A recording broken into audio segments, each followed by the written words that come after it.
Namaste everyone, welcome back to Zesty Nimbu. This is Shrekha. Let's see the historical and religious significance of the Sharada Peetham in Kashmir. Namaste Sharada Devi Kashmira Puravasini Twamaham Prarthaye Nityam Vidyadanam Cha Dehime. O Sharada Devi, resident of Kashmir, I pray to you every day. May you bless me with education. This is the shloka associated with goddess Sharada, Devi Sharada in Kashmir. It is one of the Ashtadasha Mahashakti Peethas and she is present in the Nilamata Valley of Pak-occupied Kashmir. It's situated at the confluence of Kishanganga River and Madhumati River, and it is called as Sharada Shakti Peeth or Sarvagnya Peeth. So Shakti Peeth is the seat of the goddess of knowledge, and Sarvagnya means omniscient. It was one of the places which was thriving with knowledge. Historically, it has been noted in the Nilamata Purana and also in Kalhan's Rajatarangini the exact spot of that temple, the beauty of that temple and also the surrounding areas and the greatness of that spot. Nilamata Purana is one of the Upapuranas, a work in 7th century, and Rajatarangini is the work of Kalhan in 12th century, which talks about the kings of Kashmir. It's said that people from various countries like Greece, Mesopotamia, China, Tibet, from all these places, people used to come here to study. It was a university to rival Takshashila and Nalanda during that time. From the Vedic age to the 7th century, it flourished as a center of knowledge. The Sharada script was developed at this place and was given the name of the goddess. Buddhist scholars such as Kumarajiva, Tonmi Sambhota, Hayung San, Rinchen Zangpo, all these people were associated with Sharada Peeth at that time in 4th century and 7th century. Hayung San was a Chinese pilgrim and a Buddhist who came from China to look and understand the greatness of this place, to understand knowledge which was available at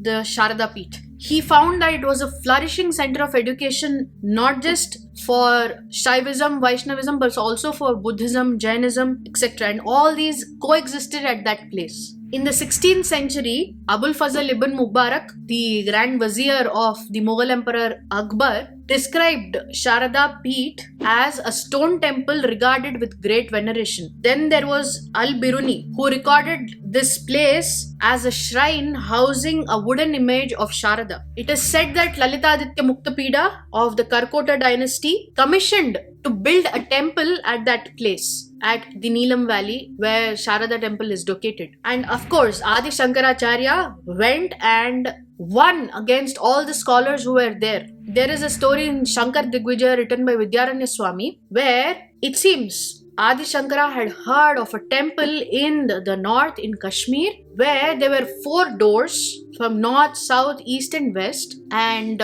which if that person is great enough, he could assume the throne, the Peetha of that great place. So there were no scholars from southern part of India. There were many scholars who ascended the throne from north, east and west, but Shankaracharya was the first person to go from south. So when he reached that place, there were many people who had come from different schools of thought to debate against him and to make him lose. But Shankaracharya won against everybody. He won against the Buddhists, he won against Digambar Jains, he won against the Samkhya tradition, he won against the Purva Mimamsakas, he won against the Nyaya tradition, he won against all these people, and finally when he was about to ascend the throne, there was a voice, Akashvani, who said, "You are impure and whoever is impure can't ascend that throne." Why was Shankara called as impure? Because he, for some period of time, went into the body of King Amruka. That was the voice of goddess Sharada, and when she said this, Shankara said that,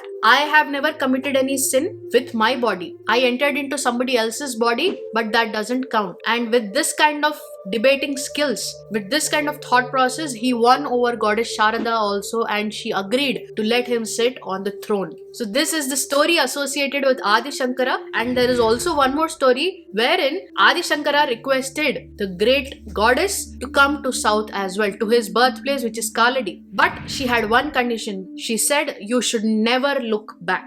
Adi Shankara agreed and he led the goddess towards the southern direction of India, and he could hear her coming by the movement of her anklets. When they reached Sringeri on the banks of river Tunga, the anklet stopped. To understand why this happened, Shankara looked back. The moment Shankara turned, Devi Sharada became a Murti, and there the temple of Sharada, Devi Sharada, was established in Sringeri on the banks of river Tunga, and that is where we have the Sringeri Mutt, and now it is being run under the aegis of the Shankaracharya Sri Sri Sri Bharati Tirtha Mahaswamiji and his successor designate Sri Sri Sri Vidushekhara Bharati Mahaswamiji. So this is the story associated with Shankara and the Sharada Peetham. So she made a journey from Kashmir to south in Sringeri, and now she is returned to Kashmir again in Tithwal as Devi Sharada with the help